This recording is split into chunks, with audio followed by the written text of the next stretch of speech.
Assalamualaikum warahmatullahi wabarakatuh. Kami dari kelompok 1 akan mempresentasikan hasil diskusi kami tentang bab 1 yaitu perkembangan Islam di Indonesia. Selamat menyaksikan. Situasi dan kondisi sebelum kedatangan Islam.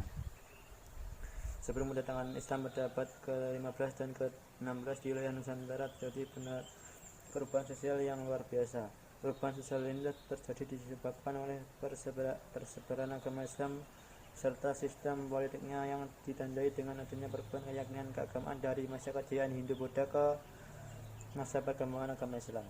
1. Letak geografis. Indonesia terletak di antara 54 RU sampai 11 RS dan 95 derajat 01 BT sampai 141 derajat 02 BT. Posisi ini menunjukkan bahwa wilayah ini berada di daerah khatulistiwa beriklim tropis dengan curah hujan yang tinggi. Iklim disertai angin menyebabkan adanya kemarau dan penghujan dengan waktu yang berbeda-beda. Tiap wilayah keberadaan dua musim ini memberikan pengaruh yang kompleks pada berbagai aspek kehidupan penduduk seperti pertanian, pelayaran, dan perdagangan. Perdagangan erat hubungannya dengan musim. Kaitannya dengan perdagangan tidak dapat dilepaskan dari pelayaran sebagai penghubung jalur perdagangan Asia, terutama Cina dan India. 2. Keyakinan. Sebelum datangnya Islam, masyarakat Indonesia sudah menganut agama kepercayaan yang berbeda-beda. Agama yang berkembang pesat pada saat itu yaitu kepercayaan kepada dewa-dewa. Agama Hindu-Buddha berkembang pada masa Majapahit ditandai dengan bangunan candi-candi. Dengan arca-arcanya, prasasti dan kitab-kitab menunjukkan potret keagamaan pada saat itu. Nomor 3. Politik dan pemerintahan. Bukti-bukti tentang politik dan pemerintahan pada masa kerajaan Majapahit yaitu dengan menggunakan data-data yang telah didapatkan dari prasasti, maka dapat dikemukakan bahwa pada masa itu bangsa Indonesia telah mengenal sistem politik pemerintahan jauh sebelum Islam masuk dalam negara Indonesia. Sedangkan struktur pemerintahan mulai dapat dilacak sejak masa Sriwijaya. Sejumlah prasasti menyebutkan adanya pelaksanaan dan keputusan raja dilengkapi dengan perincian saksi dan imbalan-imbalan yang diterimanya. Bukti sejarah yang tertulis dan cukup memadai diantaranya adalah Negara Kartagama. Perekonomian dan perindustrian. Kumpulan rumah penduduk yang tersebar di lembah-lembah sungai dan dataran-dataran pegunungan dengan segala aktivitasnya merupakan pendukung utama keberlangsungan stabilitas ekonomi pemerintahan. Hasil panen berasal dari masyarakat desa dan berbagai wilayah kekuasaan lembaga agama atau mandala, atau tanah milik perseorangan atau kelompok yang dibebaskan dari pajak sima. Upeti pajak dan kerja wajib diminta dari penduduk untuk kepentingan pegawai atau rumah tangga raja dalam hal perdagangan di Asia Tenggara. Dalam beberapa prasasti Bali kuno ditemukan beberapa keterampilan membuat suatu benda alat dengan istilah undagi seperti undagi lancang atau pembuat perahu, undagi batu atau pemahat batu, undagi pengarung atau pembuat terowongan, undagi kayu, tukang kayu, undagi rumah, pembuat rumah. Selain itu, ditemukan juga kelompok yang disebut pandai mas, pengrajin emas, pandai besi, pengrajin besi, pandai tambra, pengrajin tembaga, pandai kangsa, pengrajin perunggu, pandai dadap, pengrajin tameng atau perisai, dan lain-lain. 5. Sastra dan kesusastraan. Poerbajaraka dan Zoid Mulder berhasil menelisik sastra Jawa itu jauh ke masa sebelum masuknya Islam ke Indonesia. Pada masa Mataram, Hindu, Buddha, kitab Mahabharata dan Ramayana digubah ke dalam bahasa Jawa kuno pada permulaan abad 10. Kehidupan kesusastraan juga tidak terlepas dari para pujangga sebagai pengubah dan pencipta karya sastra. Selain itu juga telah ditemukan adanya jabatan yang menunjukkan adanya tokoh penulis seperti cerita dan citralekha. Masuknya Islam di Indonesia. Penyebaran agama Islam di Indonesia pada umumnya berlangsung melalui dua proses. Pertama, penduduk pribumi berhubungan dengan agama Islam, kemudian menganutnya. Dua, orang-orang asing seperti Arab, India, dan Cina yang telah beragama Islam bertempat tinggal secara permanen di satu wilayah. Indonesia melakukan perkawinan silang, campuran, dan mengikuti gaya hidup lokal. 1. Teori Gujarat. Pendapat tentang teori masuknya Islam ke Indonesia yang pertama datang dari teori Gujarat.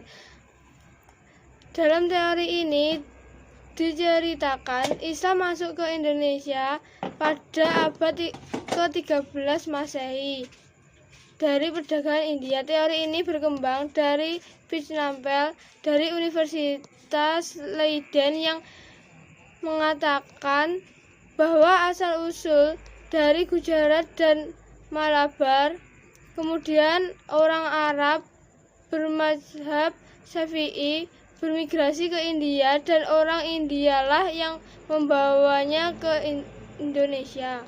2. Teori Arab. Teori ini dikemukakan oleh Sir Thomas Arnold.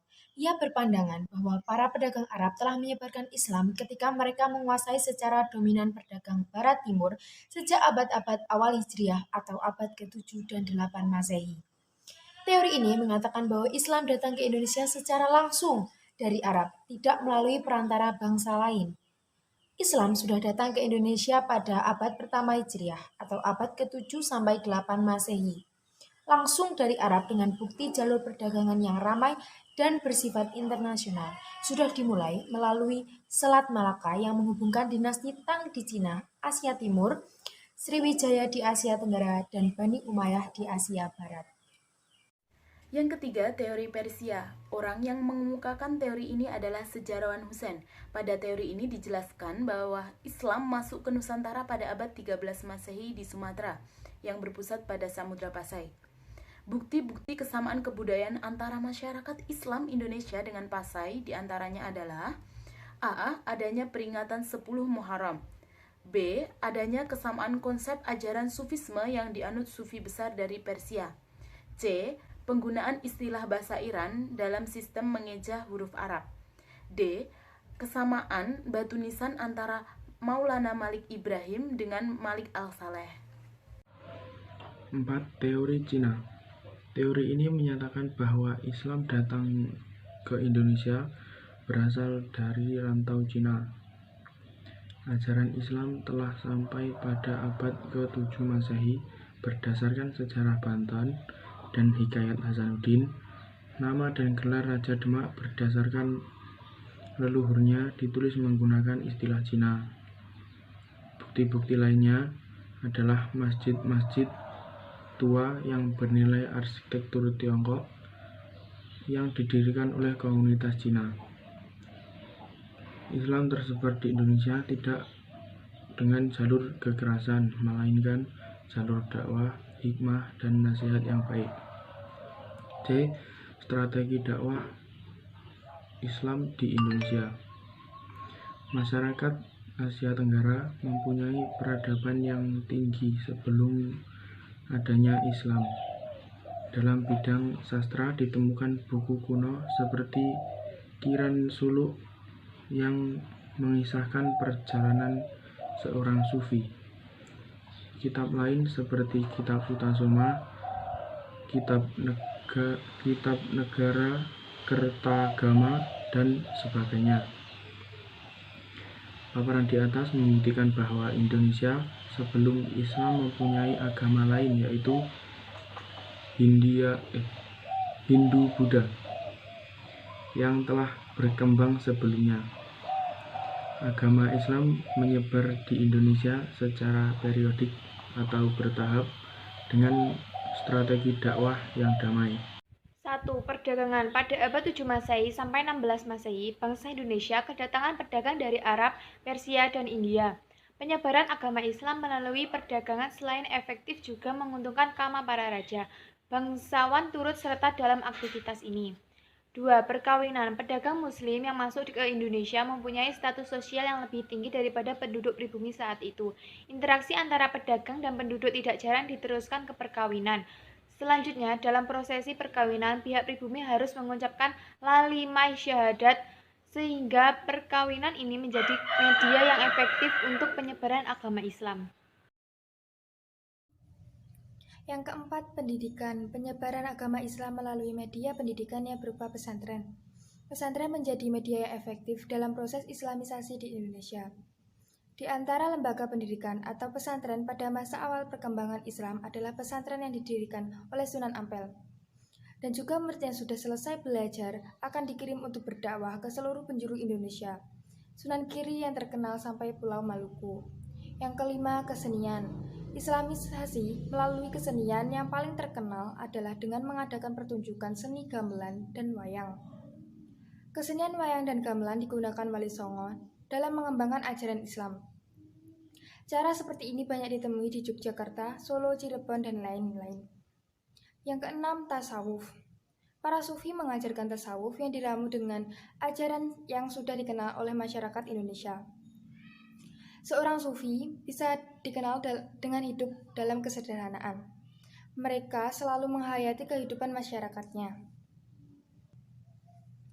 Banyak hal yang penting untuk diketahui mengapa agama Islam berkembang pesat dan mudah diterima oleh masyarakat Indonesia antara lain.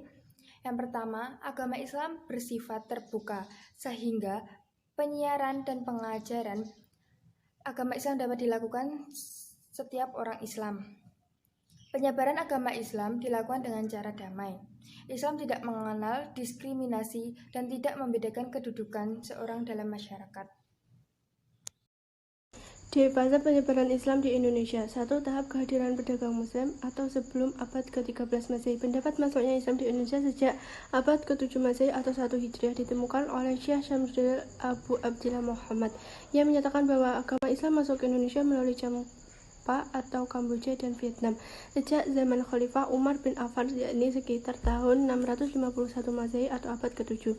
2. Tahap terbentuknya kerajaan Islam 13 sampai 16 Masehi. Pada fase ini ditandai dengan munculnya pusat-pusat kerajaan Islam. 3. Tahap perkembangan Islam. Pada fase ini para pemangku kerajaan berguru ke pusat pendidikan Islam seperti Ternate yang berguru ke Giri Gresik. Agama Islam yang terpusat di Pasai tersebar luas di Aceh, pesisir Sumatera, Semenanjung, Malaka, Demak, Gresik, Banjarmasin, dan Lombok. Hikmah pembelajaran. 1. Dalam mengajarkan Islam haruslah kita menggunakan cara-cara yang ramah dan bijaksana.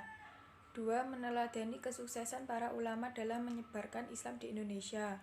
3. Sebagai generasi penerus kita dituntut untuk berperilaku yang memiliki uswatun hasanah. 4. Mengajarkan kepada diri kita untuk tetap menjaga persatuan dan kesatuan demi keutuhan bangsa dan negara.